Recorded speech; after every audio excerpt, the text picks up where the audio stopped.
안녕하세요. 반갑습니다.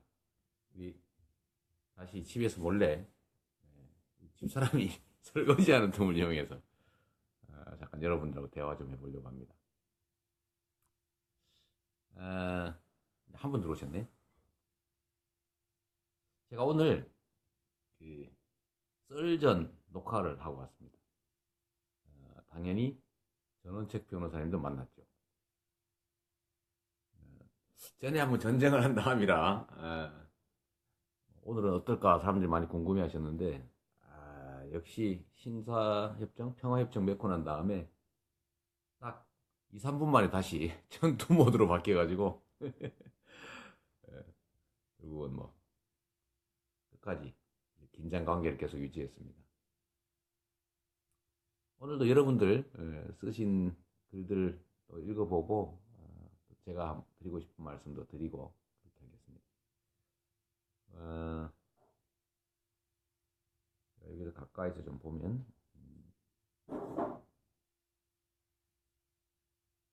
이 이병철님, 이윤호도 왔네요. 정상수님, 장은정님, 이정우님도 들어오셨고, 네, 레이류님 라이브 맞아요. 자, 안녕하세요. 좀 많은 분들이 봐주시면 좋을 것 같고요. 저희가 기쁜 소식 하나 전해드릴까요? 소액 후원자들께서 지금 후원을 많이 해주셔가지고 오늘 아마 몇 시까지인지 모르겠는데 5억을 넘겼다고 합니다. 정말 제가 이럴 때마다 정말 큰 빚을 지고 있구나 이런 생각입니다. 뭐 몇만 원씩 또 10만 원씩 이렇게 후원해 주신 분들이 모여서 우리가 꿈꾸는 공정한 세상 꼭 만들어야 되겠죠. 저는 여러분들이 저를 도구로 잘 써주시길 바래요. 누가 누구를 도와주는 관계가 아니고 여러분이 저를 도와주지 마시고요. 이재명이라고 하는 존재를 여러분의 꿈을 실현하는 도구로 써주시면 좋을 것 같습니다. 저는 지금까지도 그래왔지만 뭐 앞으로도 이것저것 신경 쓰지 않고 제가 꿈꿔왔던 것 옳다고 생각하는 바 그대로 쭉 밀고 가려고 합니다. 오늘도 사실 그 얘기가 꽤 있었어요. 우리 전원책 변호사께서 표를 얻으려면 청산 뭐 이런 얘기 하면 안 된다 이렇게 말씀하셨는데 뭐 애정에서 한 말씀이시겠지만 저는 청산해야 된다고 생각해요. 여러분들은 어떻게 생각하세요? 과거에 이 잘못된 적폐, 쌓인 뭐 폐해도 그렇지만 이 불공정하고 또 불법적인 이런 구악 세력들의 이 횡포를 청산하지 않고 어떻게 공정한 세상이 되겠습니까? 그렇지 않나요? 좀 어렵더라도 우리가 이렇게 우리 사회의 주류 기득권 세력들로부터 좀 멸시당하고 또 무시당하고 그러더라도 그 어려운 길 함께 힘 합쳐서 계속 갔으면 좋겠어요. 저의 그런 점들 여러분들이 인정해 주시는 거 아니겠습니까? 제가 만약에 기득권 세력들하고 손잡고 편하게 이렇게 살아갔다면 뭐 저를 기초단체장인데 여기까지 불러주실 일도 없었겠죠. 여러분들 그 소망, 좌우 이런 게 아니라 옳은 길로 가기 위해서 치열하게 싸웠고 그걸 위해서 타협하지 않고 굴하지 않고 살았던 걸 여러분이 인정해 준다고 생각합니다. 이금구님은 원철 씨라는 친구를 만났군요. 이거 잠옷 아닙니다. 잠옷 이거 말고 다른 거 있어요. 이거는 이제 집에서 편하게 입으려고 등산복이죠, 등산. 아무 때나 막 입어도 되는. 제 얼굴이 좀 편해 보여요? 오늘 뭐 불편할 것도 없죠. 누가 그러던데 지지율이 떨어져서 힘이 빠진 거 아니냐. 뭐 전혀 관계없다면 사실 거짓말이겠죠. 영향이 있긴 한데, 제가 또 한편 이렇게 생각해 보면, 제가 원래 중앙 정치판에서 활동하는 사람도 아니고, 뭐, 아까 우리 썰전 녹화에서도 그런 얘기 잠깐 했는데, 뭐 제가 무슨 정치적 유산을 물려받은 사람도 아니고, 이 박근혜 같은 사람은 아버지의 후광, 그걸 물려받아서 대통령이 됐지 않습니까? 저는 아무것도 없죠. 우리 민주당 당내도 보면, 뭐, 우리 노무현 대통령 그리워하는 분들이, 또 노무현 대통령 향수가 남아있는 분들이, 노무현 대통령의 흔적을 가진 분들, 그와 인연 있는 분들 좋아하시잖아요. 저는 노무현 대통령의 뜻을, 그분이 가진 이상과 꿈을 저는 존경하고, 또 반칙과 특권 없는 사람 사는 세상, 이런 거 만들기 위해서 저도 치열하게 노력했지만, 저는 뭐 특별한 유산은 없죠. 그래도 저는 지금 여기까지 왔기 때문에 뭐 이것만 해도 저는 우리 국민들이 저한테 가진 기대가 크기 때문에 큰 책임감 느끼고 열심히 잘 하려고 합니다. 뭐 혼자 하면 어떻습니까? 그게 국민들이 저한테 기대하는 바일 것 같아요. 박은미님, 경선 투표에 꼭 참여하시겠다고 써주셨는데 감사합니다. 오늘 그 썰전 촬영에 이런 얘기도 꽤 많이 있었어요. 경선에 이길 수 있겠냐? 여론조사에서 뭐 이렇게 많이 밀리는데 이길 수 있겠냐? 이런 질문도 있었어요. 제가 뭐라고 했을 것 같습니까? 한번 여러분들 의견 한번 들어볼까요? 네.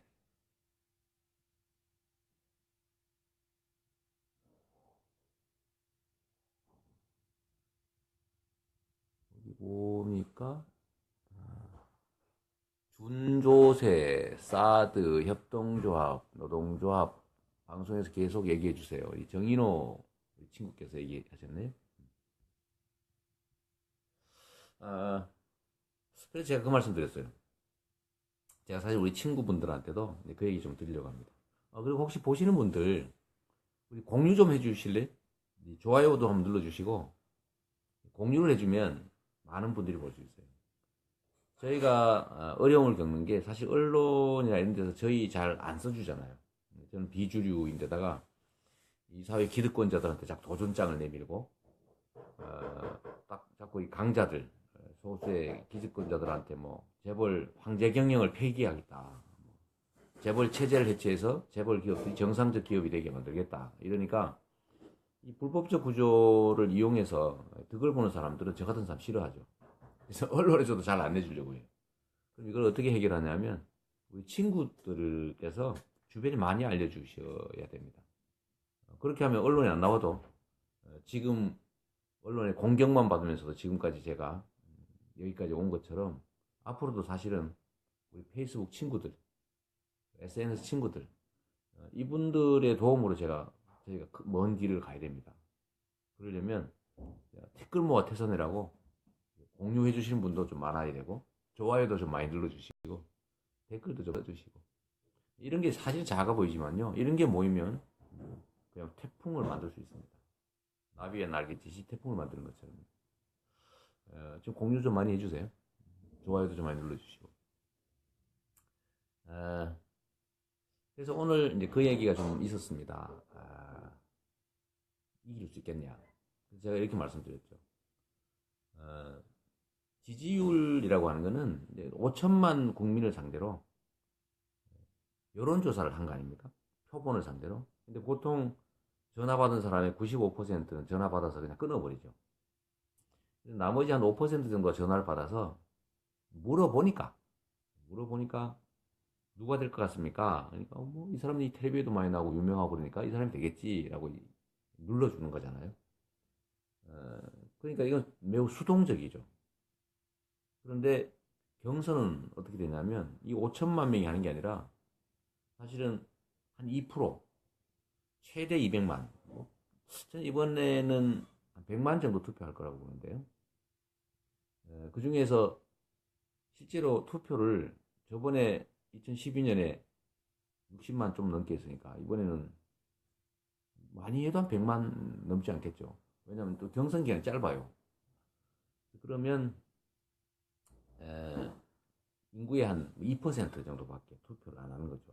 근데 이거는 될 사람을 찍는 게 아니라 자기가 돼야 된다고 믿는 사람들을 위해서 행동하는 거 아닙니까?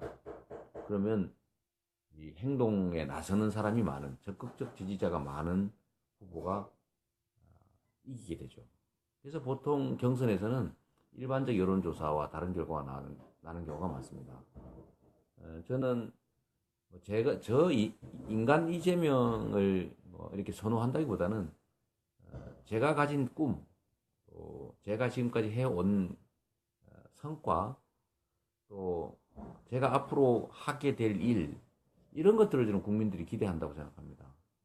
그래서 저는 많이 좀 세상의 변화를 원하는 분들이 저는 우리 지지자들이 많이 행동할 거라고 보고 그러면 우리가 이길 수 있다 이렇게 믿고 있습니다. 여러분들은 어떠세요? 네, 우리 여러분들 쓰시는 거 좀 제가 보여드릴게요. 네, 이현기님께서 학생들 학교 가고 노동자들 일하느라 여론조사에 참가 못해서 그렇지 막상 붙으면 후덜덜 할 듯. 우리의 기대 섞인 전망입니다. 열심히 해야죠. 우리 정종삼 의원께서 들어오셔 주셨네요. 1인 10명씩 해서 5만 명이 하면 50만이고 그러면 이긴다. 그 말 맞습니다. 네. 작은 참여와 행동이 진짜 중요하죠. 이런 것도 있네요. 안정헌님, 돼야 하는 사람의 한 표 이렇게 해주셨는데 맞습니다. 이인옥님은 세상의 변화를 바랍니다 이렇게 해주셨어요. 이게 무슨 소리입니까? 지정훈님이 이재명 후보님 페이스북 지지 그룹들이 일부 사람들 추방하고 강퇴시켜요. 그게 문제야. 제가 이것 좀 부탁 좀 드릴게요. 우리 지지하시는 분들, 지지자들을 보고 국민들은 판단하는데 이 지지자들이 너무 심하게 배타적이거나 또는 너무 허위사실 유포하거나 모욕하거나 이러면요 우리 지지율 확대에 도움이 안 됩니다. 좀 그런 거 생각하셔가지고 좀 아니 뭐 비판하고 공격할 수 있죠. 가능하면 좀 이렇게 사실에 기초해서 모욕적이지 않게 좀 점잖게 품격 있게 이렇게 해주면 좋을 것 같아요. 그렇게 안 하고 일방적으로 공격하고 이러면 우리 진영 전체가 사실 피해를 입고 특히 우리 야권 지지자들 사이에는 그렇게 상처를 줘놓으면 나중에 화합을 할 수가 없습니다. 우리가 뭐 여기서 결판 내고 끝나는 게 아니라 결국은 또 본선도 치러야 되고 누가 후보가 되든 간에 또 우리가 힘을 합쳐서 이겨야 되기 때문에 혹시라도 뭐 누가 그런 자극을 하는 경우가 있어도 똑같이 하지 말고 부드럽게 하시면 어떨까 싶어요. 그건 부탁 좀 드립니다. 강퇴시키고 뭐 제가 만든 조직이 아니어서 또 다양한 분들이 계신데 참고해 주시면 좋겠어요.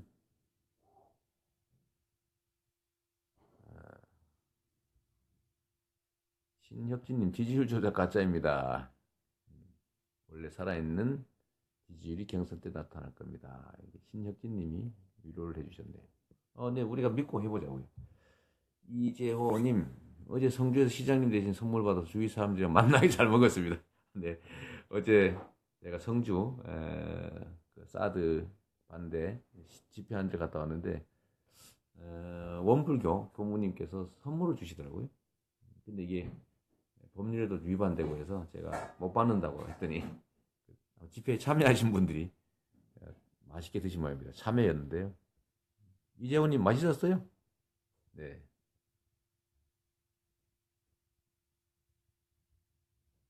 자, 우리 양희부님.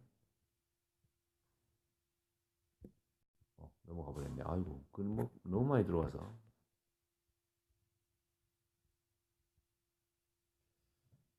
자, 회복은 참조만 하고 화력은 포털에 집중합시다. 이거 말 진짜 중요해요. 여러분들 페이스북에 이렇게 좋아요도 눌러주시고 공유도 해주시고 하는데 사람들은 사실 포털에서 정보를 얻고 특히 친구들이 보내준 정보에 신뢰도가 높지요. 우리도 사실은 어떤 사람들한테 정보를 전달을 하되 판단을 요구하지 말고요. 우리한테 필요한 정보를 전달하면 그 정보를 본 사람들은 결국 판단을 그렇게 바꿀 수밖에 없어요. 결론을 요구하지 말고요. 그 결론에 이르게 될 수밖에 없는 객관적 사실을 전달해 주는 게 중요하죠. 그래서 페이스북에 댓글도 써주시고요. 중요한 우리한테 유리한 객관적 정보들이 있으면 그걸 좀 친구들한테 카톡 이런 걸로 좀 전달해 주면 정말로 크게 도움이 됩니다. 억지로 할 필요가 없죠. 있는 사실이니까요. 특히 신문 기사, 보도 기사, 꼭 유명한 언론사가 아니더라도 마이너 언론사 기사라도 전달해 주기만 하면 정보는 똑같은 가치가 있으니까 그게 큰 도움이 됩니다. 제가 집사람 설거지하는 틈에 시작했는데 설거지가 끝난 모양인데 출연 한번 해주시죠? 싫어요? 들어가 버리셨네. 자, 고맙고요. 풍성향님, 이름도 재밌으시다. 경선 일정과 방법 안내 좀 부탁합니다. 경선이 아마도 이제 오늘 문재인 후보 등록하셨고요.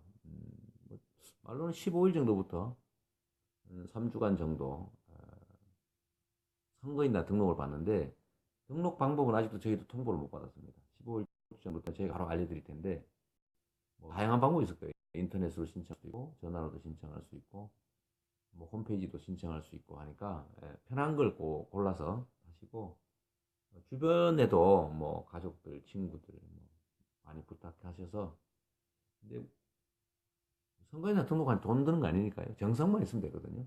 그런 분들 많이 참여시켜 주시면 그게 다 모여서 결국 결론을 내게 됩니다.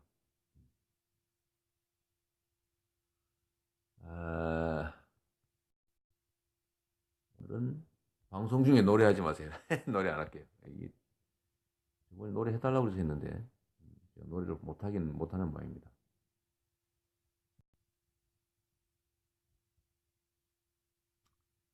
김상원님, 문 전 대표 토론 안 나오는 거 어떻게 생각하세요? 곧 나오시겠죠? 후보 등록했으니까 나옵니다.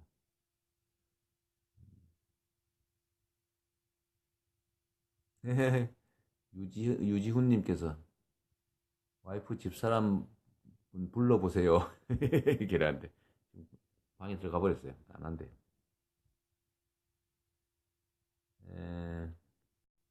SBS 대선 주자 프로그램은 아마 안희정 후보 나오시고 아마 그 다음에 제가 나올 것 같은데 아니면 안철수 나오고 나올라나?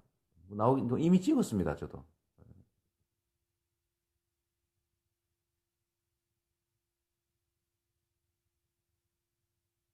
자, 성구님 감사하고요.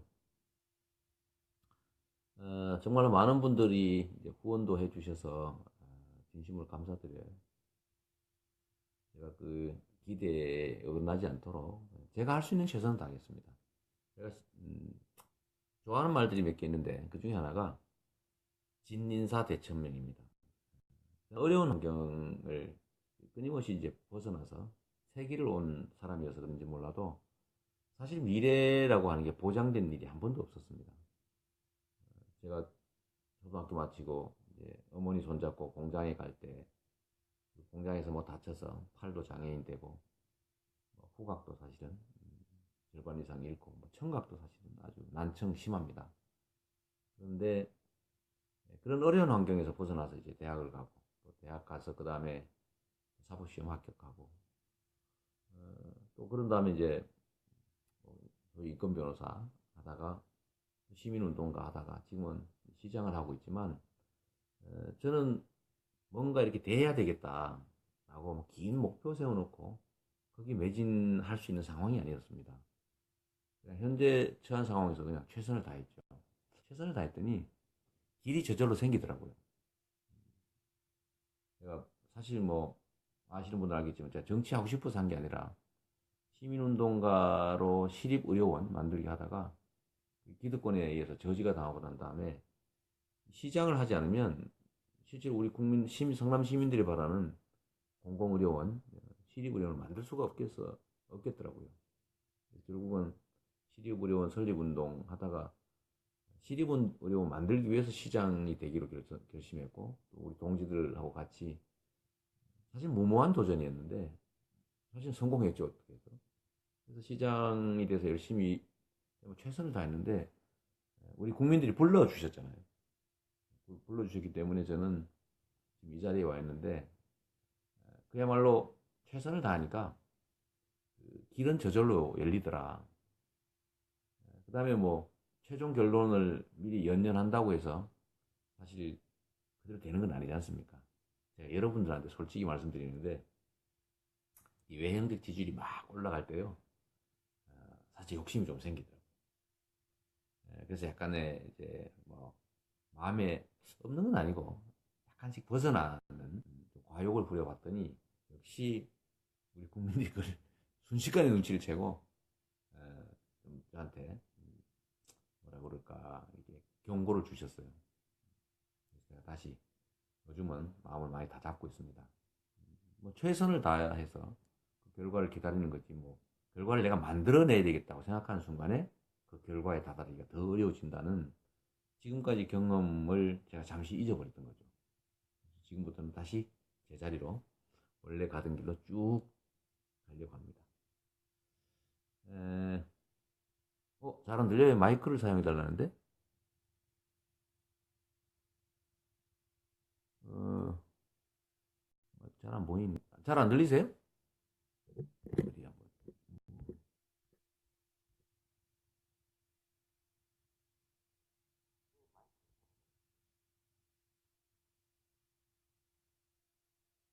어떠세요? 잘 안 들리시나요, 여전히?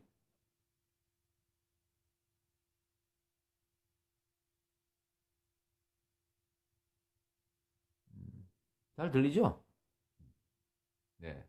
우리 한영명님 잘 들린대요. 안 들리시는 분은 스피커 볼륨을 올리시랍니다. 네. 그래요. 자, 우리 다른 분들 의견 한번 들어볼까요?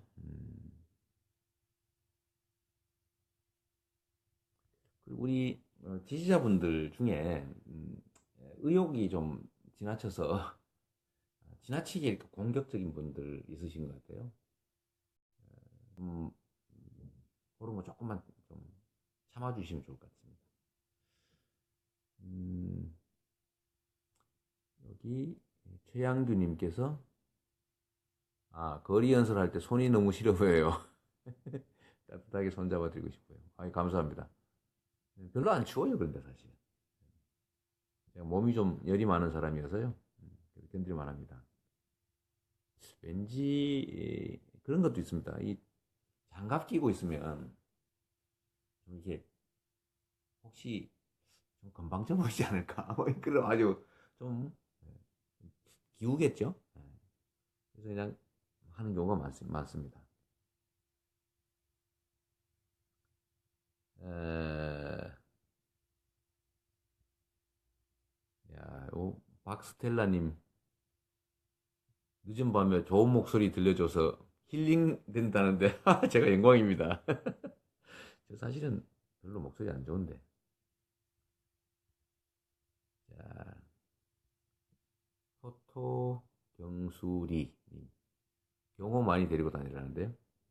네, 조심하고 있어요. 전에도 뭐 달려드는 사람도 있고 그랬는데 조심해야죠.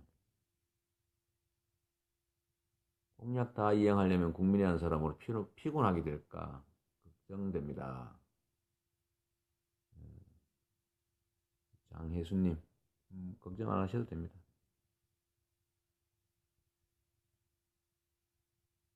김영진님 질문이 있네요. 기각 결정이 이미 났다는 음모론에 대해서 어떻게 생각하시나요? 뭐 그런 우려를 하는 분들이 있는데 제 생각엔 그런 걱정은 안 해도 됩니다. 최소한 헌법재판관들도 나름 판사인데 이 판사들은 대원칙이 있어요.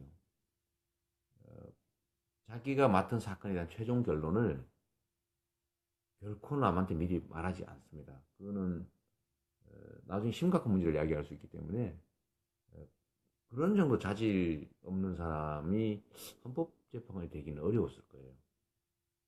근데 이제 의심을 할 수 있겠죠. 아, 저 사람은 성향이 저런데 하지 않을까? 뭐 이런 의심이 있는데 뭐 그런 정도지.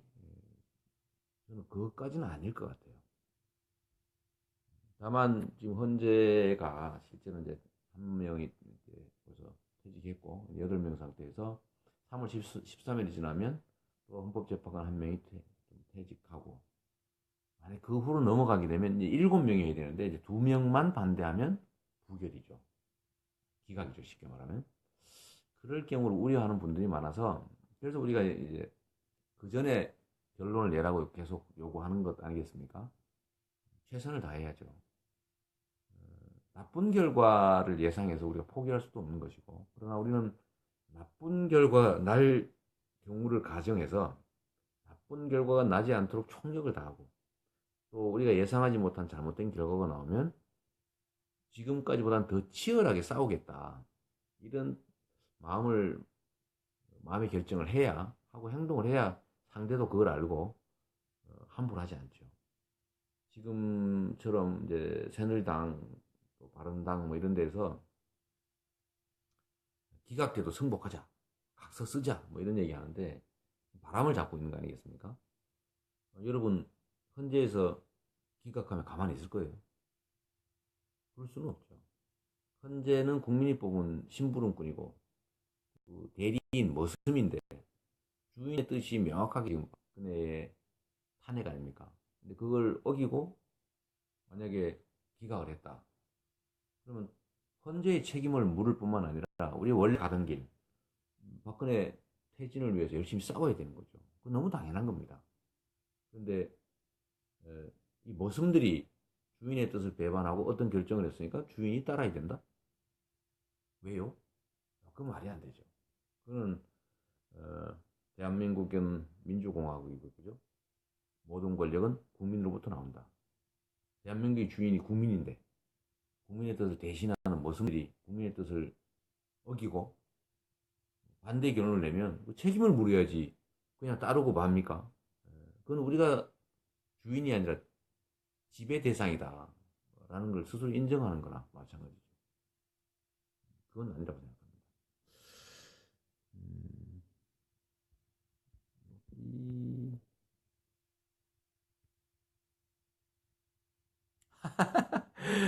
전승민님, 극악의 구두쇠인 저에게서 후원금 10만 원을 뽑아내신 이 시장님은 대단한 분입니다. 오, 10만 원 주셨군요. 너무 감사하고요. 자, 그 돈 아깝다는 생각 안 들게 잘 쓰겠습니다. 너무 감사해요. 김형효님, 24시간 격일 근무하는 블랙리스트 시인 김형효입니다. 아이고, 세상에. 김형효님도 블랙리스트에 올랐군요. 손해배상 청구하셔야 되는데.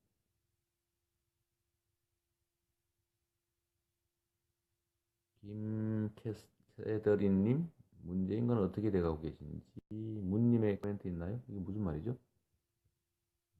뭐, 문재인 후보도 좋은 분이시고요. 그분도 그분 나름대로 후보가 되기 위해서 노력하고 계시고, 저도 노력하고, 뭐 정책상의 차이나 이런 것들은 뭐 토론이나 이런 걸 통해 좀 서로 논쟁해보고, 또 뭐 약간 부족한 부분들이 있거나 하면 받아들이고 그러면 되겠죠. 서민영님이 우리 집 공주들에게도 시장님 자랑하고 있답니다. 감사합니다. 이승현님, 이재명 시장이 대통령이 되시면 가장 먼저 진행할 공약이 어떤 거냐? 공약은 여러 차례 말씀드렸는데요. 해야 될 일은 뭐 산더미처럼 많죠. 가장 중요하게 제가 생각해야 될 거는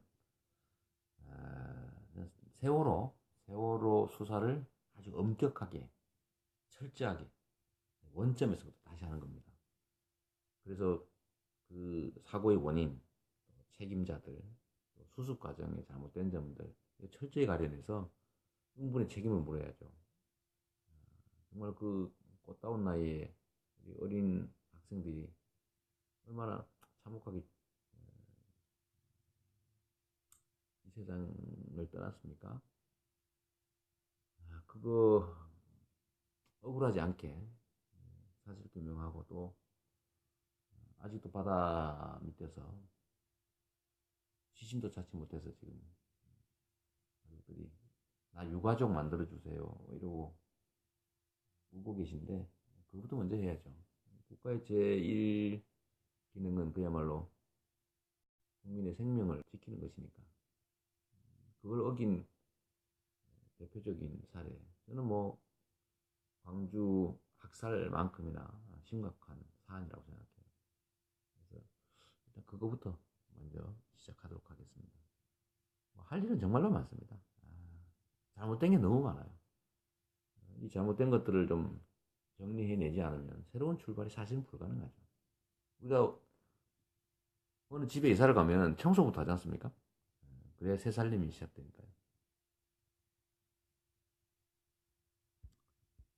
자, 아이고, 엄청 빨리 넘어가네.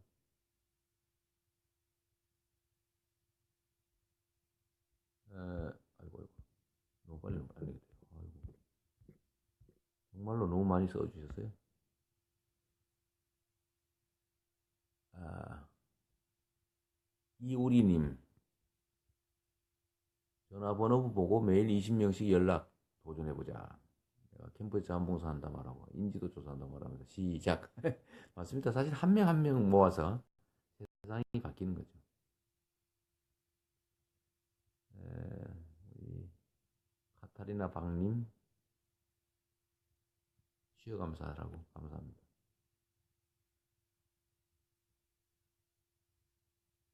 전상현님 고1이시라는데요.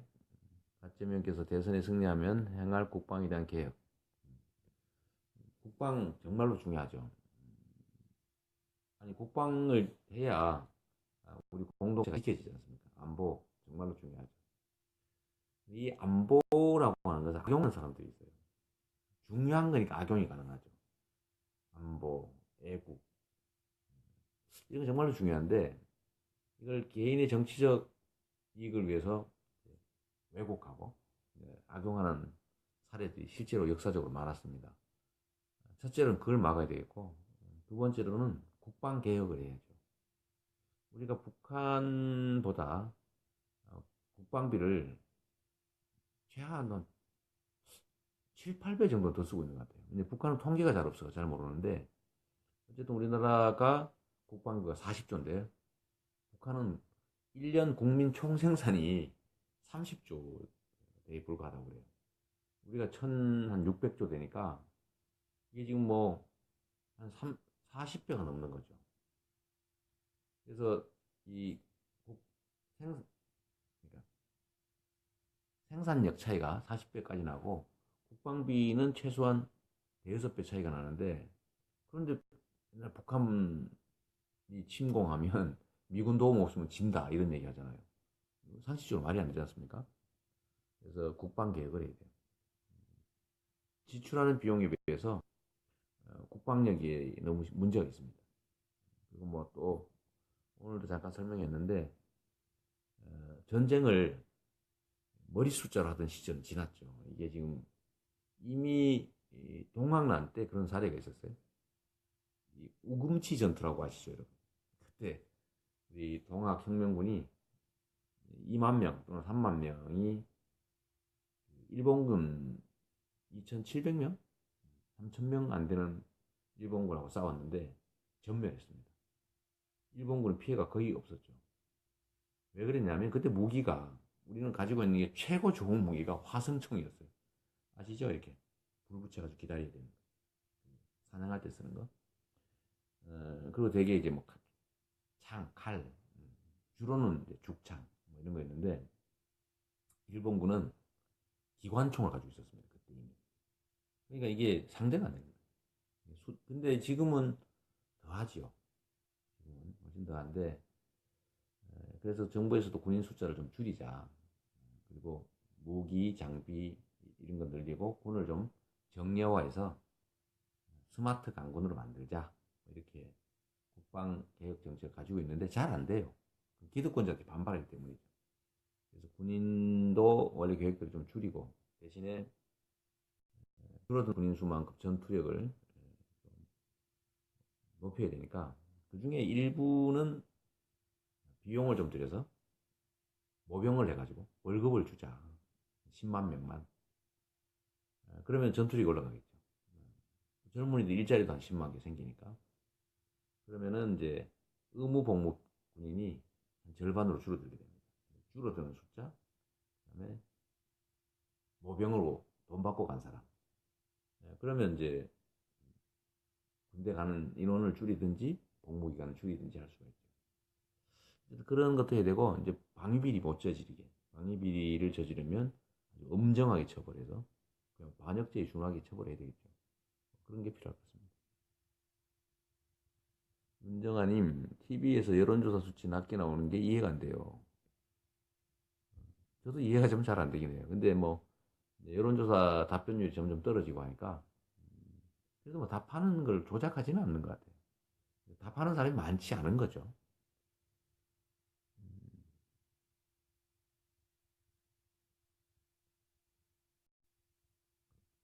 또 잘 안 들린다는 분이 계시네. 왜 잘 안 들리지?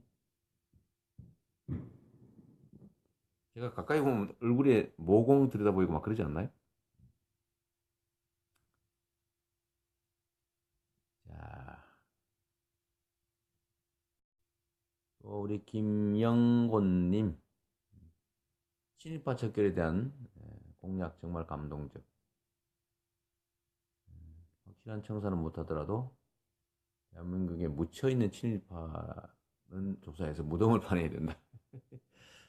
이런 심정이죠. 대한민국이 그야말로 이렇게 민주공화국이 아니라 특정 소수가 지배하는 불법무도한 나라가 된 거는 결국 일본 친일파, 매국 세력들이 이 나라를 지배했기 때문이죠. 불공정한 나라, 이 시스템을 고쳐야 됩니다. 같이 고쳐보기로 하죠.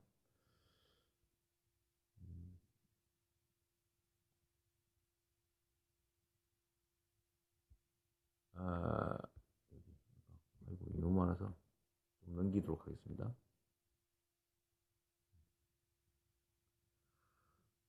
아,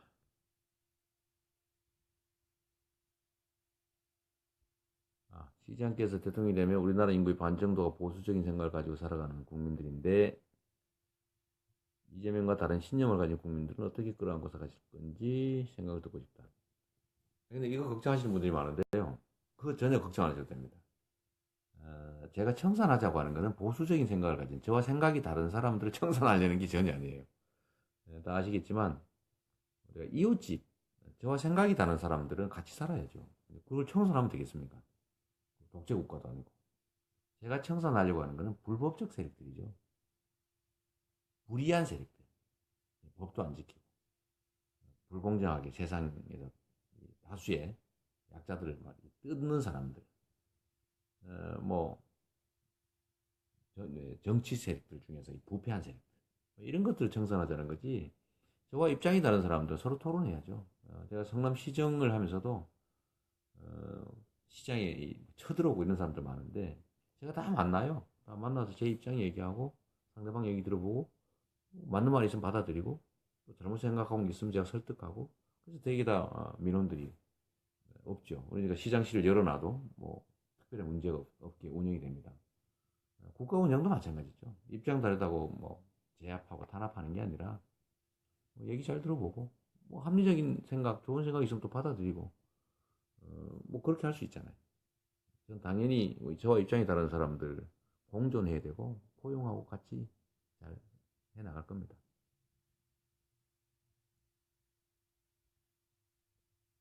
손가락 혁명군 너무 강한 이미지.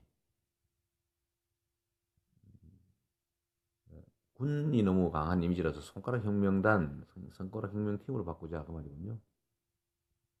아, 이름을 제가 친 게 아니고 우리가 소위 집단지성이라고 손가락으로 우리 세상을 좀 바꿔보자 라고 했는데 이걸 여기저기서 이름을 막 지어내서 공감을 얻으니까 그냥 써버린 거죠. 손가락 혁명.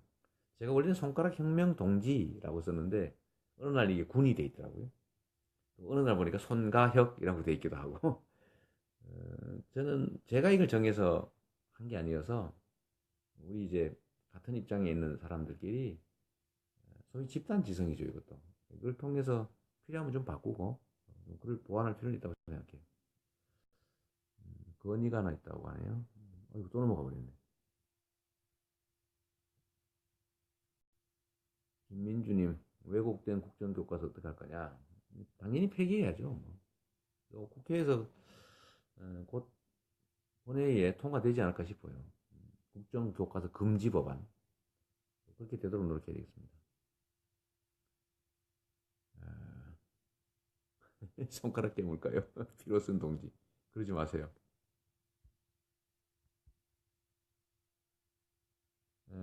경찰 및 소방 처우 개선에 관한 의견. 소방의 경우 인력 및 재정적으로 처우 개선이 필수다. 이거 맞습니다. 제가 공공 일자리를 좀 늘려야 된다라고 얘기했는데 그 중에 첫째가 이제 모병 10만 군에서 이제 의무병으로 근무를 해야 되는데 선택해서 군대 가서 돈을 벌어야 되겠다. 어차피 군대 가는데 다른 사람을 의무병을 10만 명 정도를 전문 전투병 또는 뭐 전문 무기 장비 전문병 이렇게 바꾸면 10만 개 일자리가 생기죠. 거기다 또 하나 좀 해야 될 게 소방 인력을 확대합니다. 17,000명 정도, 그래서 2만 명 정도 더 필요하다고 해요. 그 채워야 되고, 그 다음에 해야 될 게 이제 근로감독관, 노동경찰이죠. 불법 노동이나 뭐 노동자들 너무 지나치게 좀 학대하거나 불이익 주는 사업주들을 조사를 좀 해서 법을 좀 지킬 수 있도록 이렇게 만들려고 합니다. 그래서 근로감독관도 한 10,000명을 늘리고, 그다음 사회복지 종사자들 좀 늘릴 텐데 우리가 공약할 공공 일자리에 소방 인력 확보가 들어 있습니다. 참고하시죠. 자, 여러분 이제 밤도 늦어서 이제 끝내야 되겠어요. 어쨌든 관심 가져주셔서 감사하고 열심히 하겠습니다. 그리고 오늘 써주신 것들은 한번 가능한 시간에 좀 더 추가로 읽어보겠습니다. 벌써 11시 20분 다 돼가네. 여하튼 여러분과 함께 새로운 대한민국 만들기 위해서 노력하겠습니다. 저는 제가 바라는 거 아주 단순해요. 억울한 사람 없게 하자. 억울한 사람이 없는 세상 만들자. 불공정한, 또 불합리한 이런 비정상 구조 때문에 누군가 소수가 이익을 보지만 이 소수의 이익을 위해서 희생되는 사람이 너무 많다. 그런 사람들이 없는 공정한 세상 만드는 게 제 꿈이죠. 여러분도 그런 세상 바라지 않습니까? 열심히 노력하겠습니다. 그러려면 우리가 직접적 권한을 갖는 게 훨씬 더 빠르고 좋지요. 제가 마치 시장이 되기 전에 시민운동으로 시립의료원 만들어 보려다가 안 돼서 결국은 그냥 시장이 되기로 마음먹었고 시장이 되니까 쉽더라고요. 그래서 결국 취임한 후에 착공해서 지금 올해 시립의료원이 완공이 됩니다. 전국 최대 규모일 거예요. 그 다음에 이제 경선에 이겨서 우리가 정말로 이 나라의 최고 권력을 권한을 가질 수 있다면 그걸 통해서 공정한 세상을 만들 수 있을 것이고 그러면 많은 사람들이 절망에서 희망으로 전환되게 될 겁니다. 정권 교체하는 거 중요하죠. 당연히 이랍니다. 근데 기왕이면 지금 선거 구도로는 민주당 또 야권으로 정권 교체는 거의 뭐 가능성이 높다고 해요. 누가 어떤 후보가 돼도 이기는 걸로 나오니까 기왕이면 더 좋은 정권 교체를 하면 좋겠습니다. 더 나은 정권 교체. 그냥 단순한 권력의 교체가 아니라 그 권력 교체를 통해서 진짜 세상이 바뀌면 좋겠어요. 제가 여러분들한테 약속할 수 있는 거 이건 하나 있습니다. 저는 소위 우리 사회 재벌을 포함한 거대 기득권 세력들로부터 자유로운 유일한 후보라고 자부심 아직 갖고 있습니다. 우리가 극복해야 될 거대 권력들하고 특별한 인연도 없고 또 그들이 접근해 오지만 저는 사실은 끊임없이 관리해 왔죠. 거대 기득권 재벌들로부터 자유로운 유일한 후보. 그래서 거대 기득권과 싸울 수 있는 그런 사람이라는 거 우리 서로 믿고 열심히 해 보겠습니다. 늦은 시간에 많은 분들 관심 가져서 감사합니다. 너무 많은 분들이 써주셨는데 저 이제 자러 가겠습니다. 감사합니다. 좋은 밤 되세요.